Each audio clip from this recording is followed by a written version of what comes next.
numbers. Every day from this point on, start keeping the receipt of the money that's coming in so that in 1 year you can say, wow, wow. See? Okay, so I want to hurry, and I don't even know why. I need some Red Bull. You know, I got there. I'm there. Now I got to go somewhere. So Exodus 34, 29. Now it was so when Moses came down from Mount Sinai, and the two tablets of the testimony were in Moses' hand, when he came down from the mountain, that Moses did not know that the skin of his face shone while he talked with him. So when Aaron and all the children of Israel saw Moses, behold, the skin of his face shone, and they were afraid to come near him. Then Moses called to them Aaron and all the rulers of the congregation returned to him, and Moses talked with them. Afterward, all the children of Israel came near, and he gave them as commandment all that the Lord had spoken with him on Mount Sinai. And when Moses had finished speaking with them, he put a veil on his face. But whenever Moses went in before the Lord to speak to him, he would take the veil off until he came out, and he would come out and speak to the children of Israel whatever he had been commanded. And whenever the children of Israel saw the face of Moses, that the skin of Moses' face shone, then Moses would put the veil on his face again until he went in to speak with him. The title of my sermon this afternoon is "The Mask That I Wear is for You." The mask that I wear is for you. Okay? Think about that as we go through. Now, what I realize is that the people that I deal with, or the people that I'm around, or the people that people have short-term memory. They really don't remember the last great thing that you did. They really don't remember how hard it was. For some of you mamas that have children that are adults now, they really don't remember how hard you struggled when they was babies. They really don't remember the sacrifices you made bringing them up, see? And they don't really remember how hard you used to work for the little bit of money that you got. So then the moment that you get in trouble, or the moment that you say something out of turn or out of line, they are ready to crucify you. And they don't remember how great you are. See, people have short-term memory. People will forget what your victory was yesterday to feel good today. Yeah, yes. They will forget the victory you had yesterday to feel good today. You have haters, you know, you get a promotion or you get something good, and they just be hating on you. You know, they just hate on you. And you be like, but I worked hard for this promotion. But I worked hard for it. And, you know. But it makes them feel good to talk about you. It makes them feel good to down you, to dish you, to dog you, to come against you. See, remember Moses, we're talking about Moses. Moses covered his face because it shone too bright. And remember Moses did the 10 plagues? And he crossed the Red Sea, and he destroyed the Egyptian army. He prayed to the Lord, and there was a cloud that led him by day, and a pillar of fire that led him by night. And he brought the 10 commandments. And remember when they wanted meat instead of manna, and the quail came, and they ate the meat, and they ate so much quail that the meat came out their nose. And then when he made the bitter water sweet. And then remember when he hit the rock, and out of the rock came more water, enough to fill all the people and all the animals and all the children. Yet when Moses went up to the mountain and he was gone for a minute, they built a golden calf in his place. They replaced him with a golden calf, and it's like they forgot all the great things that Moses had did. What I'm trying to say to you is that no matter what you do for people, listen to me now, it will never be enough. It will never be enough. What you did today will never be enough. What you did for them yesterday, 10 years ago, it will never, ever be enough. It'll never be enough for your boss. It'll never be enough for your wife. It'll never be enough for your husband. It'll never be enough for your kids. It'll never be enough for the neighbor. It'll never be enough for the government. It will never be enough your rent. It will never ever be enough. Let me give you permission right now to stop pleasing other people, because you'll never ever ever please them.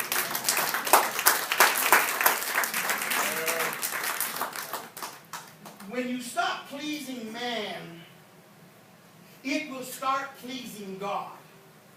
When you stop pleasing man, it will start pleasing God. Amen. Let's jump to Exodus 33:11. We should be a couple of chapters back. Exodus 33:11 says, "So the Lord spoke to Moses face to face as a man speaks to his friend." We just sang that song, "I am a friend of God." Let me just clarify something for you. God can call you friend. Don't call God friend. He's not your friend. He's your God. Call him God. Let him call you friend. Let him say, "That's my friend. That's my girl. That's my boy. That's my friend." But don't you go be like, "That's my friend." Because if you start treating God like you treat your friends, don't do that. Treat him like God. Treat him like God. Let him call you friend. Don't call him friend. Right? Side note. So the Lord spoke to Moses face to face as a man speaks to his friend. And he would return. Let me just stop there because the rest isn't. So he speaks to Moses face to face. When Moses talked to God, he didn't wear the veil. He took the veil off when he spoke to God, and he put the veil on when he talked to man. Talk to me. And so the mask that I wear is for you. The mask that I wear is for you. When Moses went and talked to God, is what happens is we struggle so hard in relationships. We struggle so hard in the people that we love and the people that we know and the people that, and we struggle. And you know what? We never really know how to love people. We never really know how to be loved by people. Because we never learn from God.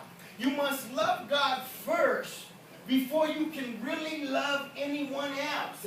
If you say you love your partner, and your partner says they love you, but one of you is not in love with God, then I'm sorry, you're giving the short end of the stick. They can never love you truly the way that they're supposed to. They can never love you truly the way you want to be loved. I'm telling you, go ahead and try it. You will spend your whole life wondering why it's not enough for that man, or why it's not enough for that woman, or why it's not enough for. And I have 4 kids, and I have an oldest daughter, and I haven't spoke to my oldest daughter in has it been over a year? It's been over a year. But she's naughty. She's naughty. She don't want to follow the rules. She don't want to respect. She don't want to honor. See, and she can never truly love me the way that a father deserves to be loved, because she's not in love with God. Oh, yeah. See, now, is what I'm trying to do, is it right that I haven't talked to her for a year? I don't know. I don't know. But I'm going to God, and I'm falling in love with God so that He can come back and show me how to really love my kids. See? And I can never truly love my kids if yeah, have you ever seen somebody smoke in front of their kids? I mean, they just blowing like the baby, like you know the baby be like, golly, you love them. If you love them, you love them. Don't do that if you love them. You love them, you love them. You love them! See, but you can never truly love them if you don't love God. It says on the carton may cause cancer, so don't ever put anything in your body that the label says on the front it may cause cancer. Just don't even gamble with that, okay? So, I'm serious now. Talk to me now. Cigarettes kill more people than drunk driving, kill more people than suicide. You kill people, man. It's killing folks. Put a strain on our economy, put a strain on our medical system. Anyway. But if you really fell in love with God, you would say, you know what, that ain't right. See, sometimes me and my wife be arguing and the kids get involved. You got to get the kids on your side. See, we start mutiny. vote her off the island. No, just me. I'm like, hey man, mom acting up again, man. You got to. Mom tripping. Mom tripping. No, I'm not gonna go stay with you, man. She's gonna go stay with you. She's gonna hold on, Dad. Mom on the other line. Don't answer. But when you truly fall in love with God, you know, you tell your wife, you know, I don't understand you. I don't get you. My son the other day talking to me, man. I said, man, I don't get you. He's like, Dad, I just don't got confidence, Dad. I don't got the confidence to go out there. I don't got confidence. He just finalized his divorce. And he got 2 kids from 2 different girls, and they was born within 2 weeks of each other, the sons. Didn't know whether to ground him or high five him. I don't know. I'm a dad, right? Just me, anyway.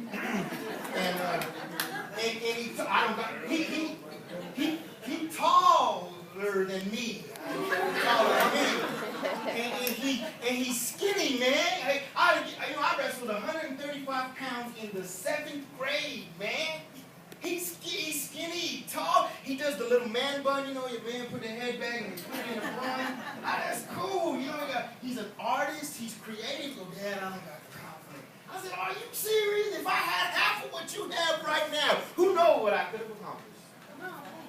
I said, I don't know. But if you fall in love with God first, you can come to your son who says, Dad, I don't have the confidence. And you can speak to that lack of confidence and encourage him in a way that he can go out and take on the world. See? But I'm talking to him because the mask that I wear is for you. The mask that I wear is for you. Well, if you can learn how to love God first, then you can learn how to love someone else. See, and if you can learn how God loves you, then you can be loved by someone else. You know, sometimes when, you know, after a big argument, I sit there and be like, oh baby, I don't deserve your love. Just me. Oh baby, I don't deserve a girl like you. I don't deserve something like that. Now without being too prideful, if you let God love you first, then you can approach that relationship and say, you know what? I deserve a good woman. Just like you deserve a good man. I deserve to be a good father. Just like I deserve to have a good son. See, but it all starts with knowing how to love God and letting God love you back. Because you got to be able to, you can't even love yourself if you don't know how God first loved you. Because if you love yourself, you can be all alone and still be in love. See, you know, I struggle with being conceited, even though I went bald at 30. You know, it's like my hair said, oh man, I'm out of here. And it just, you know, if I let my hair grow, I look like George Burns from The Simpsons. Man. I got like a cul-de-sac. But sometimes I look in the mirror, I'm like, man, bald is beautiful, you know. Well, they've been calling me pelon since I was born anyway, which means balding in Spanish. So I think they prophesied it over me. Pelon. Pelon. And I would come running. Pelon, yes. And little by little the hair. But when God, you can look at me and say, I love you. You were beautiful. You were made in God's image. Because you know what? All it takes is for one person to say, you ugly, you stupid. I hate you. You're not worthy. You're not right. And you know what? For a long time, you will hold that in your mind. Statistically, they say that if someone gives you a compliment, you can draw from that compliment for 60 days. 60 days. But if somebody gives you a diss or somebody says something negative about you, you will carry it your entire life. That's why it's so important to not worry about the naysayers. Because, you know, there's people that have made fun of me in the 4th grade. I'm still looking for them. I'm serious. The other day I was putting posters up, be like, have you seen this man? Call me. I'm going to find you. I wasn't in shape in the 4th grade, but now I'm a man. I'll find you. You ever go shopping for a new car and you check the trunk, be like, let's see, I'll fit 2 bodies in this trunk. That's the 4th grade and the 8th grade.